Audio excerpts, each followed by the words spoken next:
आम आदमी किसके भरोसे है? भाग्य के।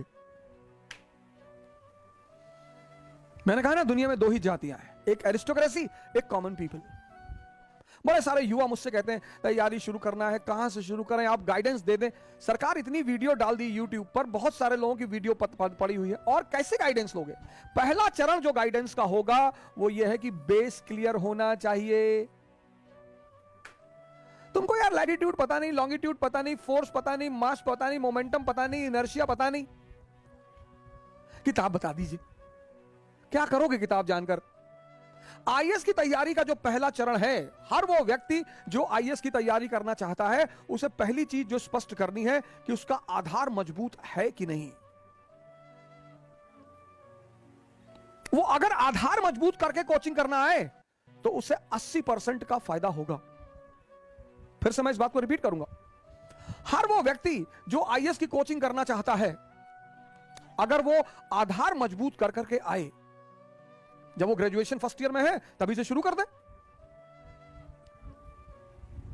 इकोनॉमी का बेस तैयार कर ले, साइंस का बेस तैयार कर ले, पॉलिटी का कर ले, हिस्ट्री का कर ले। अगर वो ऐसा करके कोचिंग करने आए तो 80% फायदा कोचिंग का हो। जितने लोग बिना आधार के कोचिंग करने आते हैं उनकी कोचिंग व्यर्थ चली जाती है। हमें जिसको एनसीईआरटी क्लास 10th की नहीं पकड़ में आई, सरकार और उसके अंग, ऑर्गन्स ऑफ द गवर्नमेंट, वो जो टीचर डीडी बसु पढ़ के पढ़ा रहा है, उससे तुम क्या कनेक्ट करोगे क्लास में?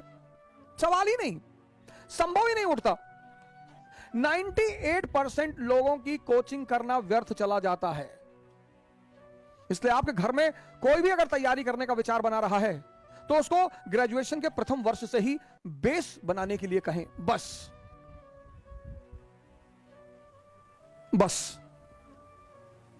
अगर व्यक्ति ने अपना बेस बना लिया तो कोचिंग उसे फायदा करेगी, तो कोचिंग उसे सूट करेगी।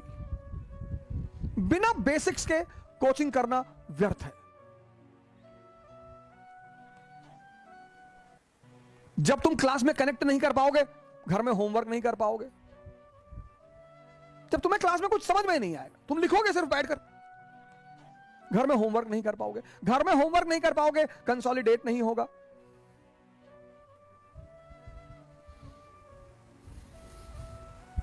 प्लान, आम आदमी भाग्य के बल पर जिंदा है, प्लान कर ही नहीं सकता। और अगर उससे कहे तो भैया प्लान कर लो, अरे क्या प्लान कर लें, मान लो कल कयामत आ जाए तो, उसके अपने बहाने हैं, उसके अपने एक्सक्यूज है कि प्लानिंग से क्या होता है, मायावती जी इतने गरीब घर में पैदा हुई, भगवान की महिमा थी। तो हाँ, भगवान की महिमा थी, उससे मैं कहां कह रहा हूं, लेकिन भगवान की महिमा के साथ उनके कर्म भी हैं।